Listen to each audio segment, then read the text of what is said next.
Hi, it's Phil from Teachblend, and today we're going to look at ClickView and Microsoft Teams. So what we're going to look at is if your institution has got ClickView, how we can actually add the extra ClickView app into Teams so that we can share this with students directly into our class. Now, this offers some benefits because it means that teachers and students don't need to leave the Microsoft Teams interface to be able to share ClickView videos with the students, and it just means it's a little bit easier to access and send the resources to students, especially with remote learning and working. I hope you find it useful. So the first thing to do is add the app. There's a couple of options, but I just add a tab to install the ClickView app, search for ClickView, and then just click. Once you've seen this, you'll click the add button, and then this will open up the ClickView login page, and you'll use your college email and password to access it. Now, if your institution does have a login page extra, so 2 colleges for example, here I will click North Lindsey College, but you might bypass this step if you haven't got that, and it'll just log in. Once you're logged in, you'll see the ClickView interface where you can start to search for videos, and you'll also see the Exchange and Workspace. Now, I'm just going to have a quick look in Exchange to show you the videos that are in there, and also my own workspace. To add a video from the library, you'll just click the Blended Learning, for example, click Animal Care, and then click Add. And it works the same way in Exchange and Workspace videos as well.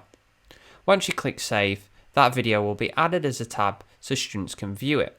And it will also be posted in the channel to tell students that. You can add videos and as tabs in various different channels on your Microsoft team. What you'll also see now in the chat bar at the bottom is the ClickView app, and you can click this to add videos directly into the chat within the channel. So here you can see I'm looking for an English video. I can choose whichever video I want. I can click on them to view a little bit of a preview and then click add. What this will do, rather than creating a tab, is just post it directly into the channel for the students, and you could then write a comment saying, evaluate the video, for example, please post a comment, etc. Once you click that, the students will then see that video directly in the channel and they can play it.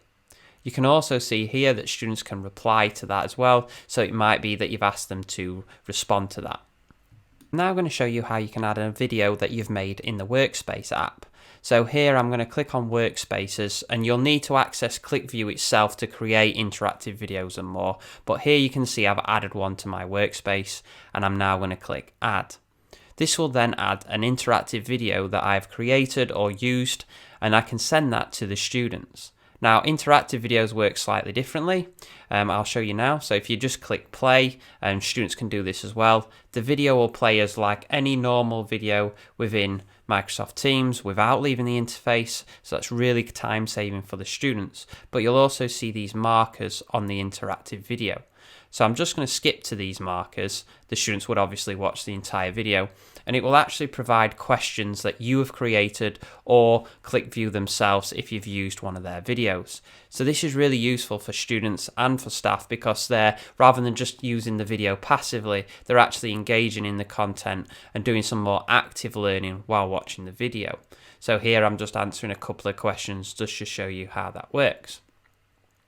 Once you've done this, you can also, from the ClickView app itself, embed videos directly into Teams. So if you're on here and you want to, you can click Share, click Copy on any video within ClickView, and then post this directly into the team. This is really useful if you're on ClickView's website making interactive videos and you just want to post it into Microsoft Teams without clicking any apps. I want to show you now, if you actually go onto the ClickView website, as we had earlier, we posted an interactive video, and what you'll actually see on ClickView itself is a breakdown of the students that have attempted that video, even if they've attempted it through Microsoft Teams. So this is really useful. It means the systems talk together, and you can also then see which questions students got wrong or correct, how long they spent on the video, and more.